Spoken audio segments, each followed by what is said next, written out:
Welcome to Second Breakfast. Hey, before we get started on the show today, need to do a little bit of admin first. The daily administration is thanking my higher power for my health, for my wealth, spiritual wealth, that is, my life, and for everyone that is in it. Then I pray for others, those that I love and those that I do not. And then I ask for help. I ask for help to learn to love those that I do not. And ask for help to get through the day. Just today. If I can just get through today, I don't have to worry about tomorrow. And today, there's a lot to go through. And then after that, of course, I finish up with Lord's Prayer and Serenity Prayer. So, that kind of settles me up for the day, gets me ready, and gives me all the energy and spiritual strength I need to handle anything and everything. Well, before we get on with the show, just a reminder that we have a lot to cover today, so let's get right into it. If we can just get the intro started. I'm always the wrong click away from doing the wrong thing. Be right back after the intro.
That's enough of that. I have no idea what was going on there. I did all kinds of tests yesterday to make sure that there would be no choppiness. And then right into the intro, it goes all choppy. Let's hope that doesn't happen for the rest of the show. Honestly, I did a test run. Everything was working fine. Find out what the issues were. Apparently, there's a problem with that file. So, hey, welcome to Second Breakfast, a stream of consciousness that fills part of the gap between the nap, the no answer period, and Blazing Cat for Fridays, where we do for Fridays instead of Second Breakfast at 9 o'clock, where we do a cold read-through of the best news aggregate in the GTA. Blazing Cat Fur hosts this podcast every Friday at 9 o'clock. We do a cold read-through, and his site has been up for 20 years. It's very nice of him to host our show. We are streaming on 3 platforms, Rumble, X, and YouTube, so please give us a like, thumbs up, follow, share, and subscribe. Most of all, the chat is up across all 3 platforms, so please feel free to post anything. Comments drive the algorithm when I'm not driving it down with my forbidden words. This veteran appreciates your support. Please visit my channels and share. I hope you're having a wonderful day already and ready to face the day with hope and love of your fellow man. Now, before we get into that, Let's just do a quick review. Our latest piece went up on liberal temporary foreign worker corruption yesterday. From Washington stream is getting a little choppy right now. Why is that? Then I had this whole fix today. Now it's getting a little up. That's there. A little thing. He was still acting all crazy. No idea. All right. Now we're back to seemingly fine. Let's hope that doesn't act up again. And of course, we've got our videos posted on our other channels, our Rumble channel, our YouTube channel. And let's get into the first thing to get your blood pumping for today. Hey, remember those people in 2021 that pushed the vaccine? I'm not talking about the ones that like took it by mistake or that had to take it or whatever, but the pushers. The ones who were like really into it. They were like, oh, I believe the experts. I trust the science. I am so much smarter than you because I took this experimental thing just a virtue signal, and now half those experts that you trusted were on the Epstein list. The irony's awesome, eh? Like Bill Gates literally had more pictures with Epstein than most of us have ever had with our grandparents and most of us had with our dads. Not the dads that left for milk or smokes and then never came back. That's because that's how much they hung out. Yeah, you literally looked at this dude and you're like, oh, epitome of health. Look at that. I don't even know how one obtains this shape of health and perfection. The guy who made Microsoft Word where you try and insert a picture and the whole thing just messes up. He's had 2 decades to fix that glitch and he still can't, but he can save the world through vaccines. Yeah, so how does that feel now? Like, do you guys feel kind of stupid? Or do you feel tricked, or are you gonna double down and be like, nah, I'm gonna keep trusting the science that was made by people who go on islands and diddle children and do satanic things, and you honestly think that they want you to be healthy and live long and prosperous and free, right? Oh, Bill Gates, he's just like one of us dudes. He started in a garage. Wrong. Came from a freaking line of bankers and rich people, and his dad was a lawyer. Yeah, those dudes you think they give a shit about us plebs, okay? So yeah, anyway, I am so happy. I am a dumb redneck. No, just kidding. I've got a degree in molecular biology and biochemistry, and I was trying to warn people, but apparently because I'm not a pedophile satanic deletist, a predator class, I'm stupid, right? Oh man, yeah. What a world we live in. Indeed, what a world we live in. Now, if you watch till the end of the show, we will come right back to why this was a really good intro to get your blood pumping for today. So, how did this happen? How do we have so many people ruining so many other people's lives and having so many people gladly allowing the government to ruin their lives? It's a wonder. Some things, though, we cannot control. However, some things are being controlled. For one thing, is high price of beef, folks. We know beef is not just we don't only have the best beef in Canada from Alberta. In fact, I had a friend some deployment with in Afghanistan. He told me about one story that he took from his first deployment in Afghanistan when he went home for his home leave travel allowance. Him and his wife went on a trip to Texas. And when he was there in Texas, he goes, we're in Texas. And of course, he was from 408 Squadron in Edmonton, Alberta. And he goes, well, we have to try the beef here. We hear so much about, the best Texas steaks, right? So they went into this restaurant and asked the waiter, what's your best steak on the menu? And he said, Alberta beef. He flew all the way down to Texas from Alberta to have some Alberta beef. Well, those were the good old days. Nowadays, the beef supply keeps running shorter and shorter because there are less and less of cattle being caught up. And now, let's see a little copy again for no reason whatsoever. This is not nice. Right, let's get into this wonder of why upcoming beef prices might be affecting us. Oklahoma Governor Kevin Stitt declared a state of emergency as massive wildfire wildfires have spread across the Panhandle region of the state and crossed into Kansas as well. The Ranger Road fire has burned 145,000 acres and is one of 4 wildfires raging in the northwest region of the state. We got fires all over the place, and Texas happening as well. In total, the fires in Oklahoma have scorched about 156,000 acres. That's a big deal there. Thousands have been ordered to evacuate. No word on the fire-related damage to Oklahoma's beef or cattle industry. The state is a top cattle producer, number 2 in the country behind Texas, with roughly 4.6 million cattle and calves and nearly 2 million beef cows, making it a very critical part of the U.S. beef supply chain. Now, we already have major problems with the beef supply chain. U.S. cattle and calves inventory is down to 85 million. Just per perspective, before we were saying it was down to 90 million ish in the high 80s. And we're saying it was not since the 1960s have we seen a cattle herd that small. Well, friends, now we're down to 85 million, and we're looking at 1951, the last time that the cattle herd was that small. The herd has shrunk by 10 million head since 2020, and it's shrunk by a lot since its all-time high. We have a higher population in the United States, and we have a smaller beef herd. So is this going to impact beef prices in the next number of months? Absolutely.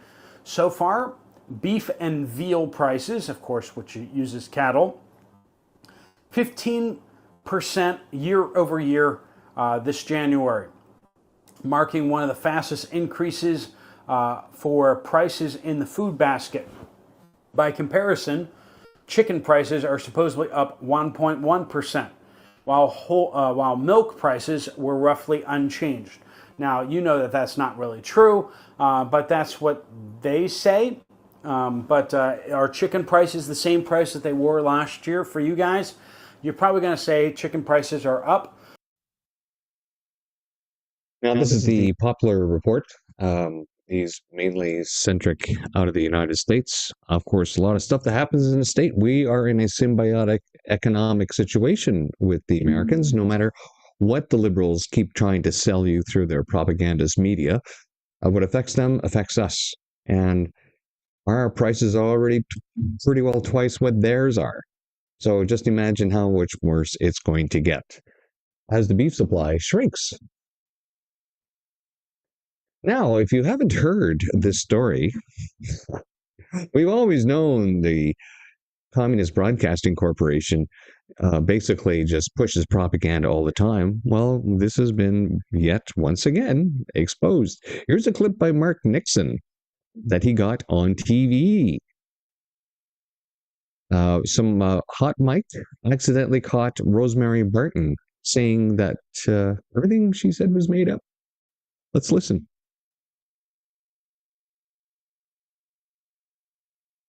Comes to be elected again, but there's also, the reality that some people in Alberta are kind of warming up to the Prime Minister because he has taken markedly different positions on issues that matter to them, whether it be energy development or climate change measures that he's backed off on. So maybe Mr. Generoux feels like his riding is starting to move in that direction as well. Rosie, thank you. The CBC's Chief Political Correspondent Rosemary Barton live in Ottawa. Minister of Industry Melanie Joly is speaking to reporters in Montreal. Let's listen.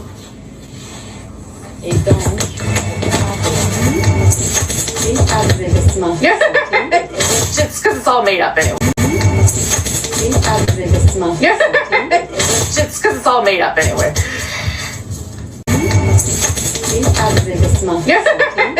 Just because it's all made up anyway.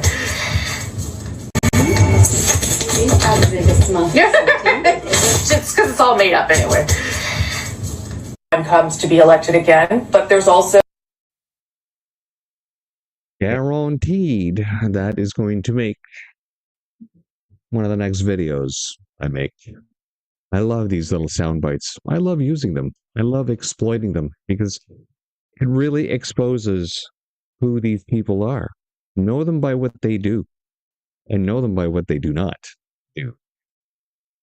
All right, so if you were wondering why there was a little ostrich head on today's thumbnail, because there was, again, another post yesterday by Daisy Media reminding everyone of what happened during the so-called culling of the ostriches, where they went just crazy, shooting over 1,000 rounds at night trying to kill these birds. So this was just one instant of the absolutely disgraceful abuse inflicted on the family during the CFIA and RCMP operation. RCMP drone hovering over my stepdad and I, this is in quotations, with a high-powered spotlight in my parents' yard, while the worst sound I have ever heard rang out all around me as they massacred hundreds of my family's healthy ostriches. When I screamed for it to stop, it just blasts it even brighter. Over 800 shots fired, more as I type this. I will never be the same. Should they not have warned anyone that there was going to be a literal war zone next door? Not even the neighbors whose property they seized for operational logistics? Exclamation mark, question mark? Ali Turnbull writes. Now, this video that he's posted here, you can see the drone flying. I'm just going to make sure the sound is off. There's a lot of screaming. They're pointing at the drone. They're very upset. Now, of course, this is while all the weapons are being fired in the background. I can't hear the weapons. It's just the way the mic didn't pick up that sound in the background. It's just it's a horrible situation. And having been in situations where live rounds have been fired in anger, and sometimes in celebration, I can see where it can be really, really disturbing, especially if you haven't been trained in an environment with munitions being fired off all around you, like the way military personnel are. Their practice of using blank rounds, paintball rounds, and all that. You get used to the sounds of war around you. That's why you practice. That's why you train, so that when you are in a real situation, it's not as disturbing. But civilians are not expired to the constant firing of weapons to desensitize them to it. Once again, I'm sorry, I could chip here. Hear myself? No, it's wrong sound. What's going on? I am choppy. Still waiting for it to catch up. There we go. It's probably this crappy computer that I have. After all, I'm just a veteran. I can't really afford much.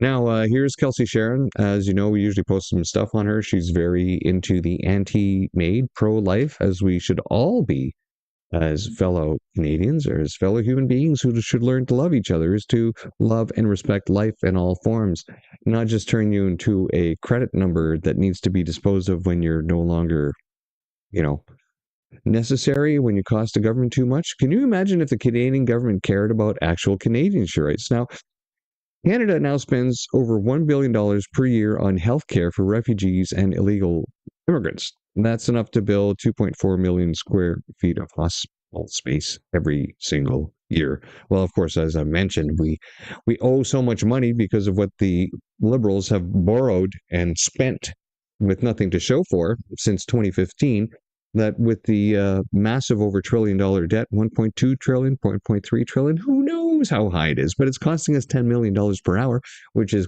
over $1 billion a month, which is like building and burning down a hospital every single month in interest debt charges. So, and then of course, on top of that, we're spending $1.3 billion. It's over $1 billion. Yeah, it's $1.3 billion on, maybe more, on the over 5 million migrants that are in the country that will be here illegally by the end of the year, as all their visas expire. Over 1 million of the visas have already expired, right? And of course, as we covered this before, but it's all part of what the the Liberals have been doing to this country. So when you have a government that is actively replacing its population, actively, And you can't dismiss it. The stats have come out.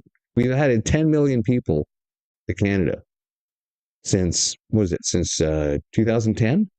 10 million, a 34% increase. What the?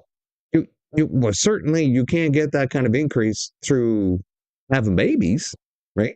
And the fact that Canadians are not having babies in the first place because you can't afford to have babies because you can't afford to have a home, then what's the government doing? Well, they're taxing the shit out of you and then using that money to spend to give free health care to the people that they are replacing with. And of course, they have no plan to get rid of those 5 million people because they brought them in here to replace you, Canada. The proof is in the pudding. They keep being asked, what are your plans to remove these expired visa people? Their plan is to keep giving them free health care. They've said so in committee. Even those that are here illegally continue to collect these benefits. So why would they leave? Why would they leave indeed? Well, when you have that kind of attitude going on in Canada, no wonder nobody's joining the military. I mean, why would you fight for a country that hates you, that hates Canadians, that hates a service based on merit? Let's listen to this doofus, this minister. Now, I've done a few videos on her before, especially because of questions by Michelle Rempel-Garner, the opposition immigrant guru, trying to cover everything. And then if you listen to her trying to give some answers in Parliament, I don't know, there's something wrong with this woman. She's like, let's see if I can do this right. Mr. Speaker, we will always make sure that they follow the law. Yeah, and then they turn around, of course, and don't do any of that themselves. And then, of course, they don't answer any questions during question period. And when you bring them into committee, they don't answer questions whatsoever. And when you publish the facts that, you've increased population by 34%, and you're giving them free healthcare when they're not entitled to it, you still get no answers, and you don't get any coverage from the mainstream media on this. Anyways, let's listen to what she is saying. Today, we are introducing new categories designed to meet and support Canada's evolving needs and reflect our government's determination to attract the best talent to Canada. And finally, we are creating a new category for skilled military recruits to attract highly skilled foreign military applicants. Eligible recruits with a job offer from the Canadian Armed Forces, including doctors, nurses, pilots, can be invited to apply for permanent residence. They will be subject to the same security and all military requirements. This new category will support our government's commitment to strengthen our armed forces, to defend our sovereignty, and to keep Canadians safe. Okay, there are so many bloody things wrong with that. Now, of course, that's why on my thumbnail I said mercenaries. They're basically hiring mercenaries, and they are. That's basically what that is. You know that you've utterly failed your country when you can't even attract citizens to join your own military to protect your own nation. Now, she was talking about nurses. Why is it we don't have any nurses that want to join the military? What is it we don't want to have people that, there's so many programs available that used to work properly, right? Now imagine you join the reserves as a young Canadian and you want to get into nursing. And so you train with the reserves. It's pretty easy to join. You train with them for the summer, right? That's a job right there. You're going to make a bucket loads of cash, right? Plus they're feeding you. They're giving you your own safety equipment to wear, your own uniform. You barely have to spend much money on your own, and you're going to be training the whole summer anyway. So that's a lot of savings. So you get a boatload of cash plus. Now you get some social credit with that, saying, oh, look, they've already done this training. And then you stick with it. And you have this part-time job available for you. But now let's say you want to join as an officer in the medical system and you're saying, you know what, I want to become a nurse. Maybe you just joined as a non-commissioned member. And then, of course, you're like, hey, I want to now apply as an officer now that I've, got my foot in the door and the whole bit. And they're saying, oh, yeah, we're really short on nurses. And we're like, no problem. I'm going to go to nursing school. because I'm in the reserves. And then when I'm done, I can come out and join the regs. And they're like, "Hey, we'll do you one better. We'll pay for your nursing college, and you keep parading with us. And then at the end of this program and contract, then you do a minimum of 3 or 6 years or whatever it is, right? Because they've done this before. They do this all the time. It used to work wonderfully. However, now, well, you still require 3 COVID-19 jabs to deploy as somebody in the military. I just checked again yesterday. It's still there. I check it all the time. Chief of Defense Staff Directive 003. Oh, look, I'm getting choppy. I'm getting choppy. Waiting for the choppiness.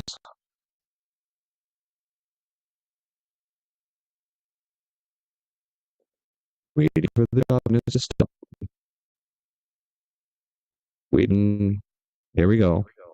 I have no idea. Doctors, nurses, pilots can be invited to apply for permanent. I have no idea why my computer keeps doing this. It keeps doing a little spike in the CPU for no reason whatsoever. I don't have anything else running. It's something in my system. I don't like it. Maybe next time, every time now, before I do broadcast, I'll have to do a complete reboot. And then maybe that will fix whatever keeps spiking my CPU during the show. It's very, very annoying, especially for you people trying to watch what I'm trying to do here. Now, mercenaries. You can't bring in people from another country to join your military, because when you do that, you basically prove to everyone that your own citizens won't join. Now, the COVIDity stupidity drove a lot of people out. A lot of people don't realize this, but Canadian Forces members have been told to stay quiet about your COVID-19 vaccine injury. Do not talk about it. Why? Well, because those that have been injured have been abandoned duty of care by both the Canadian Armed Forces and Veterans Affairs. Both of them will not recognize the vaccine injury, and they said you have to apply to the Vaccine Injury Support Program. Those that did apply to that program, most of them found out about it too late. They thought the military and the VA would cover them because they were coerced to take it to keep their jobs. And then by the time they applied to the VISP, they said, "Oh no, there's like a 2-year window. You have to apply within that window." You don't. Those claims don't count. Making a little spike again. What's going on? Every time I do this, meeting the folks.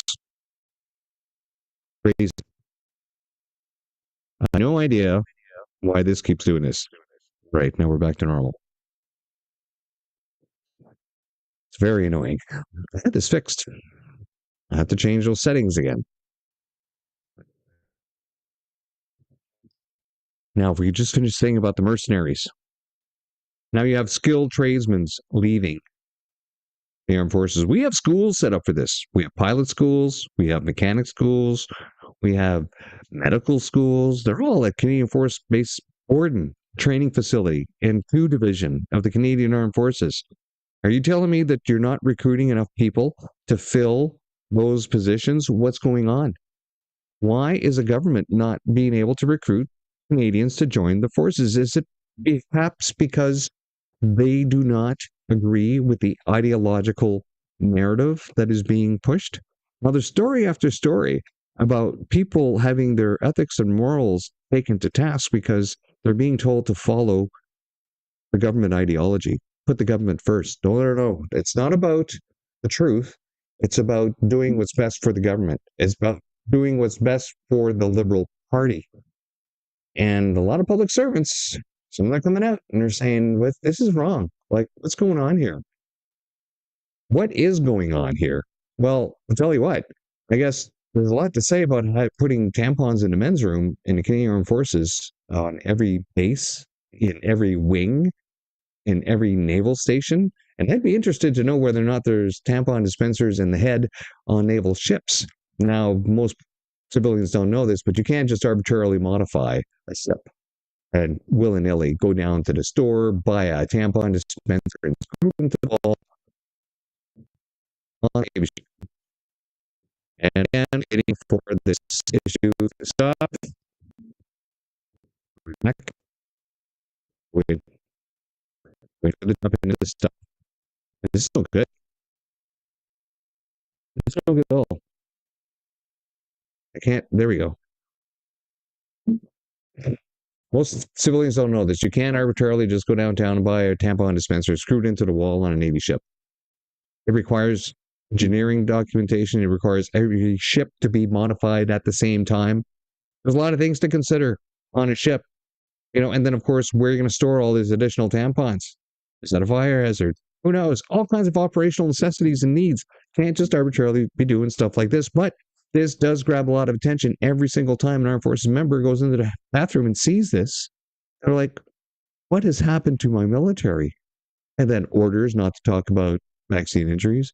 And then they're seeing who's coming into the military because they have a racist hiring policy that excludes people of the wrong color and the wrong religion. Yeah, they have quotas to meet now. It's not on merit. And they're not even vetting people when they come in. It used to be you had to do an entrance exam to make sure that you met the basic requirements to go through basic training, like understanding English or French, the two official languages.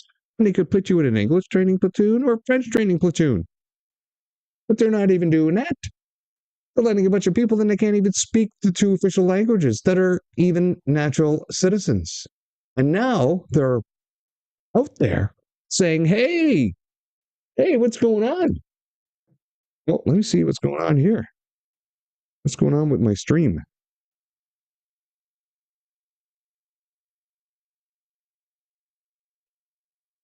No, we're still running. I know that was kind of weird where I went down on X. Anyways, you get what I mean? Jelly bean.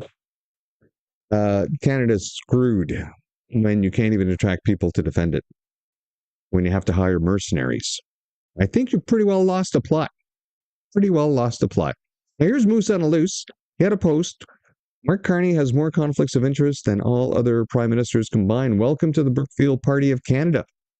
Carney makes announcements at CAE while the executive director of CAE is Brookfield's senior advisor.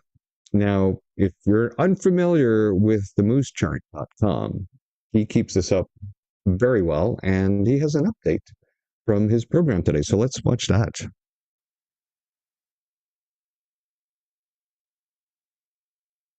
Interest 3%, Brookfield Global Transition Fund 1, all of that stuff. I made sure today to go through the conflicts of interest, update everything, because it's time to put in act the new phase here of making sure everyone in Canada knows exactly who Mark Carney is. So I've got Carney's conflicts of interest here, and I've updated them. So now I've got cattle in here. He just met with them in China. Among all the other ones, Red Chris Mine, Darlington Nuclear, Blackstone, CAE, the one just from the other day, Pathways Project, Lockheed Martin again. This was F-35s. This is Precision Missile Strike System. We've got BWX Technologies. We've got Rebuilding Ukraine. Indirect conflicts. We've got ATCO. We've got the North Coast Transmission Line. And now I have a new section here. These are Carney's cabinet conflicts of interest because these are coming into play. And so we're going to be marking these with red. And we've got Melanie Joly meeting with BMO in China, as well as Melanie Joly meeting with Manulife in China. When Mark Carney was meeting with CATL, the battery manufacturer in China, Melanie Joly was meeting with these two companies, both who have business dealings with Brookfield. So it's time to put this onto a sheet and start blasting this all over Canada. Every library, every gas station bulletin board, every grocery store, you name it, where Canadians will see this. It's time for Canadians to understand who Mark Carney is, because enough is enough of these guys destroying our country.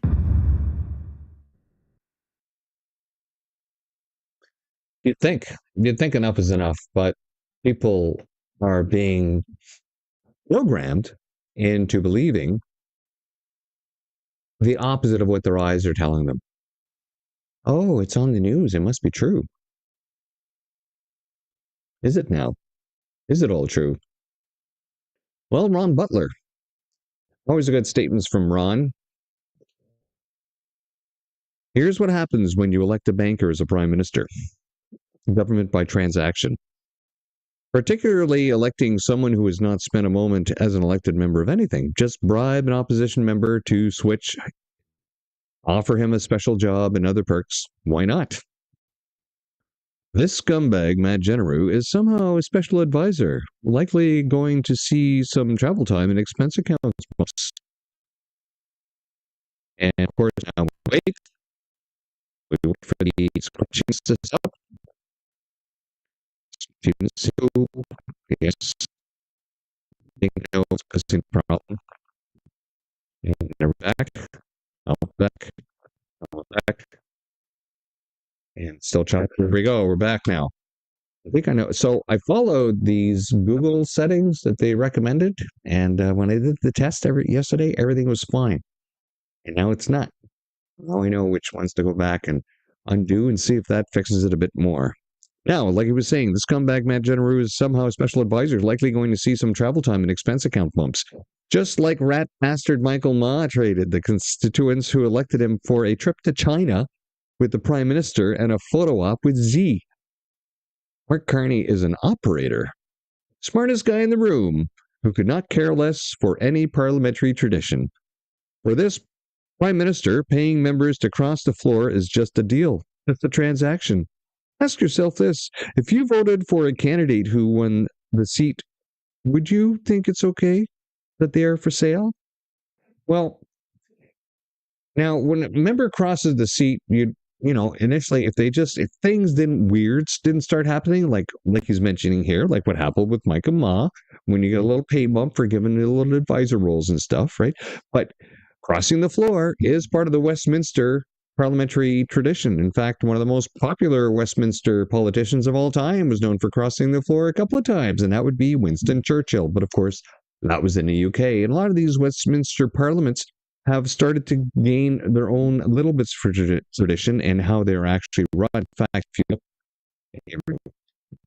at Jan, let's say, the cupcakes to stop. Like, I got some of my constantly screwing up. Cast. There we go.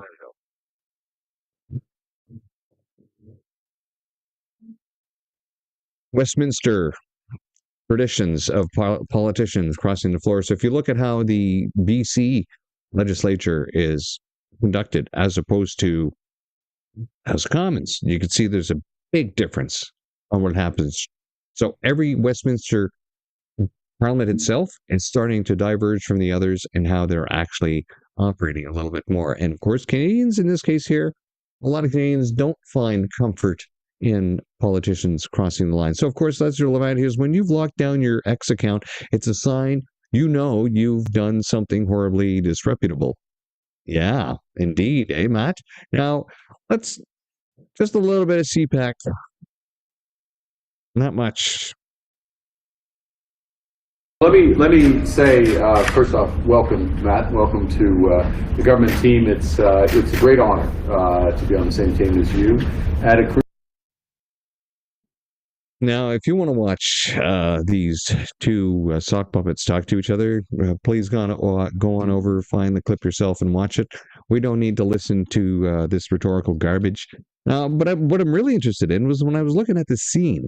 This is how much respect Carney has for his new caucus member. In fact, he did a big grand setup for him, didn't he? Look, he got a couple of tables together, and then they covered that with spandex. I was like, wow, what kind of table cover is that? I was really amazed. So I did a quick search. He goes, yeah, those are spandex fabric covers. So he went all out on the spandex for him. Threw on a couple of pieces of paper on there to make it look official. Yeah. Managed to scramble up 3 flags for the background. And this isn't even an official room. This is just a partition in a conference room stretched across the back wall here. And of course, you've got, your high traffic stick down carpet squares to finish it off. And oh, look, they even splurged on chairs with arm rests on them. Yeah, with swivel chairs too. That's kind of nice. Yeah, they went all out to welcome this new caucus member. Looks very official. Not contrived at all. Yeah. So watch Matt Generoux confirm he reached out to Prime Minister to join the Liberal caucus. Well, the thing is, he's been elected for 11 years as a Conservative member, and then all of a sudden, his ethics and values changed overnight. Yeah, okay. Well, why would somebody just change their ethics and morals like that? And then Mario Zelaya writes, am I going to be the guy that breaks it to Mad Generoux's wife that Matt has done while in Ottawa? I'll tell you this much. The staffers, they know. And they're like, oh, what are we talking about? When in Vegas? What happens in Vegas stays in Vegas? Is that what you mean? Hmm. You don't say. Yeah. Well, aside from that, I guess looking at some stuff, his wife has been working in BC. He has an office in Edmonton, but I don't even, there's like questions of whether or not someone is even there. There's some footage online of the phone ringing off the hook and nobody in the office doing anything. Apparently, he hasn't even been active in Parliament. He hasn't even bothered to vote this session. He hasn't shown up to work. He's still getting paid, though. Yeah, he's getting paid a lot of money. A lot of money to do nothing, apparently. You know, this man here, getting the top is just up. Wait, shut this up. The more almost there. Like I got about 5 minutes and then it goes up again. This is no good. All right. I got about 5 minutes and then it goes all choppy on me again. So the government is targeting offensive jokes. Pickering Ward 1 councillor. No, I'm in the wrong one.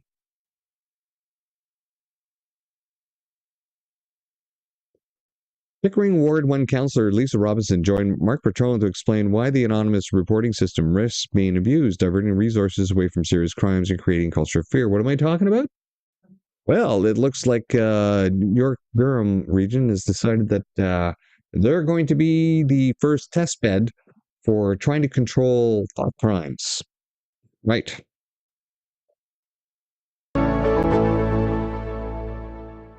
Well, if you're in Durham region, east of Toronto, you might want to be extra careful about the jokes you tell.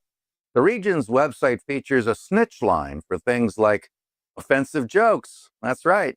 If someone doesn't find your joke very funny, you may find yourself under police investigation for being hateful or discriminatory. It's no joke. On the region's website, victimservicesdurham.com, we're told that an act of hate or discrimination can manifest in many forms, including verbal harassment, slurs, and offensive jokes. The problem. I was going to play a little bit more of this interview, but we've been having so many issues with the stream, so it's not worth it. We'll just go straight into what Christine Van Gyn sent to the Durham region. I was very disturbed to read about what Durham region's recent practice of taking community complaints about incidents of hate that do not meet the threshold of criminality. So Durham is now taking complaints from the public about offensive jokes, the destroying of religious text messages perceived to be discriminatory. This program will unconstitutionally limit the free expression of Durham residents. You can read our letter to Durham here, and it pretty well explains it all. Dear John Henry, Alex Baxter, Alison Hector Alexander, and Sydney Marcoux, which I assume are the people responsible for this policy. I am litigation director with the Canadian Constitution Foundation, a charity dedicated to defending Canadians' rights and freedoms, including freedom of expression. I am concerned that the recent announced community-based hate reporting program will chill and otherwise unconstitutionally limit the freedom of expression of Durham residents. Parliament has set a high bar for types of expression that can warrant criminal charges in order to protect the freedom of Canadians who speak about controversial topics. Parliament did so because the freedom of expression's very purpose is to allow everyone to manifest their thoughts, opinions, beliefs, indeed all expressions of the heart and mind, however unpopular, distasteful, or contrary to the mainstream. The courts have found only one limited exception to this general rule. The Criminal Code of Canada does not, contrary to your website, define hate incidents as any act motivated by bias, prejudice, or hate towards an identifiable group. In fact, the concept of hate incident is not a legal term, and police have no mandate to respond to or track non-criminal expressions that some people may experience as hateful or labeled harmful. And I see we've got static. Almost done here. Done here. Right back. Back. Hello. Oh, there. Still waiting. There. Okay, we're back.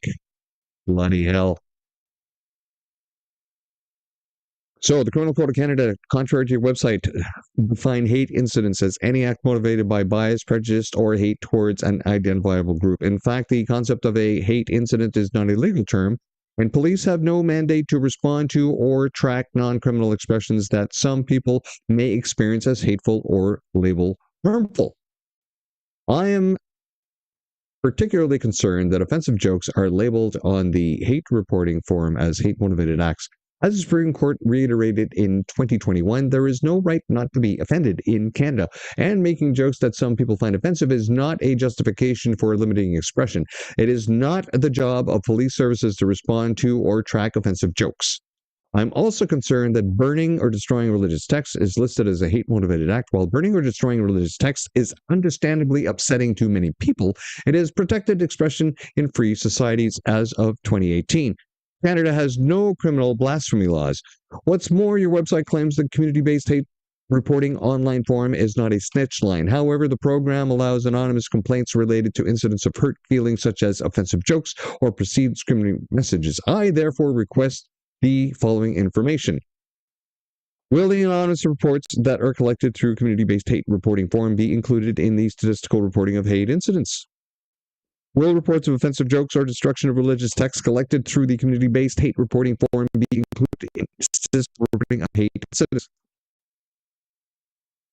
Now we free job is up. There, it's there. New, close, there, and we're back. Bloody hell. Will reports of offensive jokes or destruction of religious texts collected through community-based hate reporting form be included in statistical reporting of hate incidents?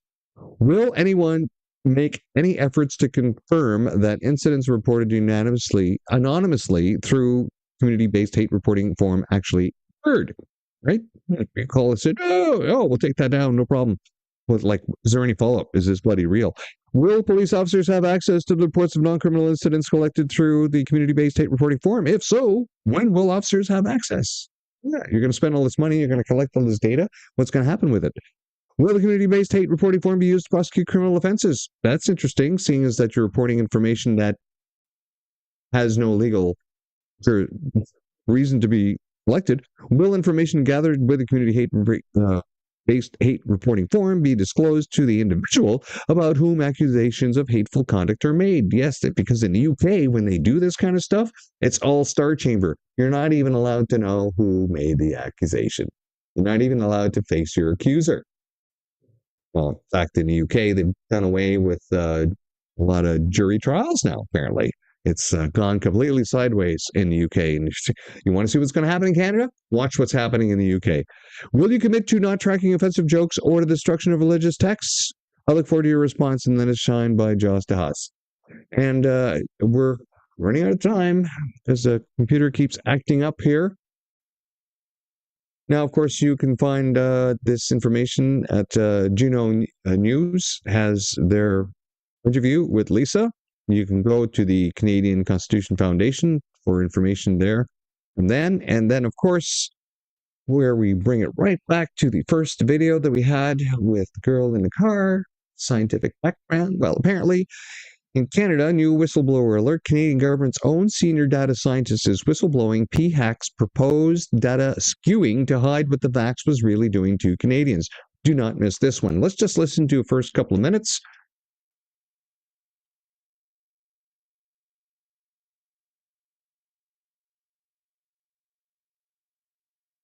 Is coming forward. Another Canadian whistleblower is coming forward. Chief data scientist for the federal government of Canada is coming forward to try to tell you, Canadian residents, what the federal government did to him in 2021 when he was trying to let the public know publicly about the statistics he was seeing after each COVID shot. Did you know back in 2021, he released this information temporarily to let you know it's the opposite of what the government was saying. And they disciplined him, told him to be quiet, and said, you are not to be loyal to these statistics. You are to be loyal to the Canadian government message that they're safe and effective. Well, that's pretty damning. His hearing is today. She tried to get the information out sooner. She was having some issues. She explains it in her video. As a matter of fact, I'm going to be back with Third Breakfast in a little bit as a debugging stream, and I'm going to put this video on. I think I know what's causing these issues in this stream. I'm going to go back and undo some of these changes, and hopefully from that stream, I'm going to find out whether or not I'm going to keep having these bloody CPU surge events or not. Now, who is Dr. Dmitry Gorodnichi? Well, he has a webpage. You can find out a lot of information about him. He grew up in Kyiv. He was there during the Chernobyl disaster. And luckily for him, his father was a scientist as well. And they left the area of the disaster without following the local communist government telling them, oh, it's safe, it's all safe, don't need to run anywhere. Saved him and his family's life by leaving that. Now, candidate for vice president, of course, he's very active in his union as well. And he has his own YouTube channel. Who knew that, right? Only 86 subscribers, so we'll give him a follow. And when I had a quick look here, and noticed that he's got some videos from the National Citizens Inquiry, the only source of information of all kinds of affidavit provided testimony of people whose lives were destroyed by the COVIDity stupidity. All right. Well, that wraps up today's horrible show with all the CPU surge issues causing stuttering issues. So we're just going to get out of here. Come back and listen as I go through this debugging stream, or come back and join us tomorrow morning at 9. Roll the dice, see what happens, whether or not we have a proper stream finally without some broadcasting issues. I really appreciate all of you coming out. Like, share, subscribe. Even with all the issues I'm having, I really appreciate it. And let's get out of here. And first, this is I tried it out.